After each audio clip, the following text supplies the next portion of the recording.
flamed forests and flooded cities. This is a recorded version of the article, published by thehint.io. The Inca Empire, an ancient South American civilization that flourished in the Andes Mountains, practiced nature worship. Religious chiefs perched in mountaintop temples urged farmers to pray to Inti, the sun god, for mercy. Recently, the governor of a state in the Mountain West subregion in America did something similar. Utah's Spencer Cox made headlines for urging constituents to pray for rain. And no one can blame him. Southern Oregon, another state on the West Coast, has been reeling under a severe drought for a while. By July, wildfires raged through and gobbled up an area bigger than New York City. Almost 400,000 hectares of land lay charred. What happened next was akin to the special effect scenes of a poorly made doomsday movie. The intense heat from the Oregon grounds created a moist, smoky cloud phenomenon. NASA called it the fire-breathing dragon of clouds. If these explode, it can potentially wipe away thousands of acres. In Markleeville, California's lush grassy county, occasional evening thunderstorms are common, but July 4th was different. Lightning struck a tree, the smoldering of which went on for a while, unnoticed and unabated. America's INSEE Web, which offers a single source of incident-related information, reports this lone fire has since scorched 18,299 acres. The website was last updated 4 days ago. Meanwhile, quick evacuations and highway closures are underway, amid smoke and ashfall in surrounding areas. While firefighters in America are braving soaring temperatures, parts of Europe and Asia are submerged in water. Muddy scenes from Germany, Belgium, Luxembourg, and the Netherlands are flashing across television screens globally. If fire clouds sucked up smoke from the land in America, Central Europe's low-pressure regions sucked in all moisture from the water bodies. Soon the gathered clouds came down pouring and rising water surged out of dams and streams. Hundreds perished and many more are missing. An image of a bridge broken in the middle, in Germany's Ahrweiler district, a mountainous area, is reminiscent of the RMS Titanic breaking in half before the final plunge. In Asia, India received a patchy monsoon this year, but waterlogged Mumbai streets still claimed 30 lives. Henan in central China, about 310 miles from Wuhan, received the heaviest rainfall of the millennium.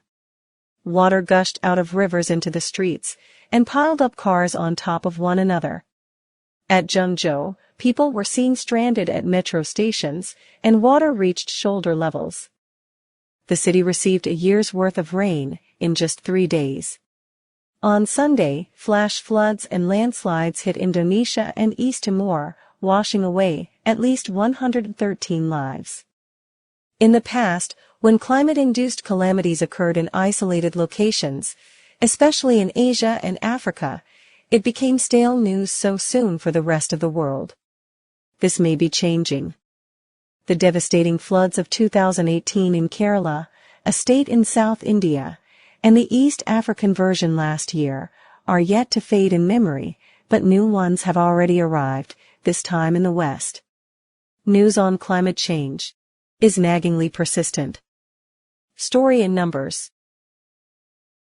Stats on the website of CAL FIRE, California's dedicated Department of Forestry and Fire Protection, are revealing. Last year alone, 9,917 fires burned over 4.2 million acres of Californian wilderness. And the state splurges about $2.5 billion every year to deal with it. It has been a continuing phenomenon since the 1970s, with the graph edging upwards with each year.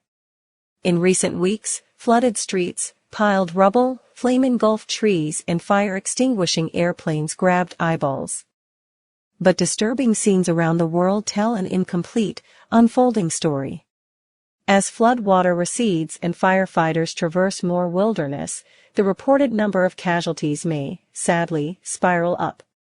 And like in the case of all calamities, the media spectacle will come to an end.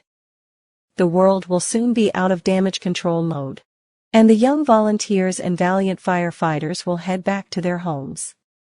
Praying in troubled times is comforting, but humans need to do their bit. When there is relative calm, looking eastward can help.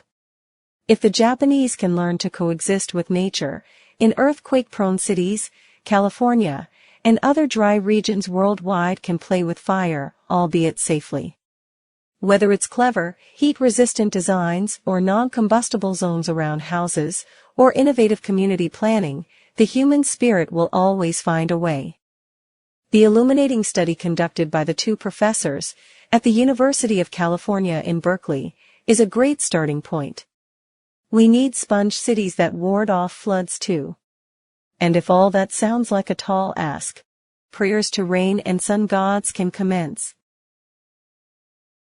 The article is complete.